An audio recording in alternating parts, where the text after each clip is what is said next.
রাসূল সাল্লাল্লাহু আলাইহি সাল্লাম যে লক্ষণগুলোর কথা বলেছেন, আজ সেগুলো কি আমাদের চারপাশে দেখা যাচ্ছে? কিয়ামতের আগে কিছু ছোট আলামত প্রকাশ পাবে, যেগুলো দেখলে একজন ঈমানদার মানুষ হৃদয় কেঁপে ওঠে। প্রথমত, মিথ্যা কথা স্বাভাবিক হয়ে যাবে। আজ আমরা দেখি সত্যের চেয়ে মিথ্যা কথা বেশি দ্রুত ছড়ায়। দ্বিতীয়, অশ্লীলতা ও বেহায়াপনা প্রকাশ্যে চলে আসবে। যা আগে লজ্জা ছিল, আজ সেটাই গর্বের বিষয়।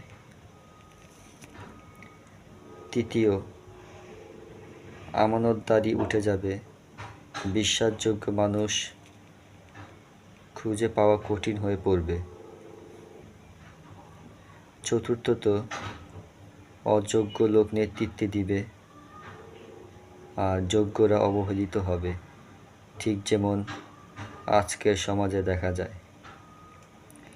পঞ্চমত, নামাজকে বোঝা মনে হবে, কিন্তু দুনিয়ার কাজে মানুষ দৌড়ে যাবে।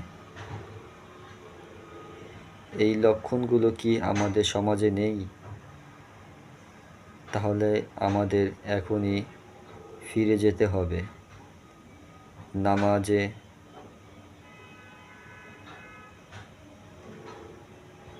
তওবায় আর আল্লাহর পথে।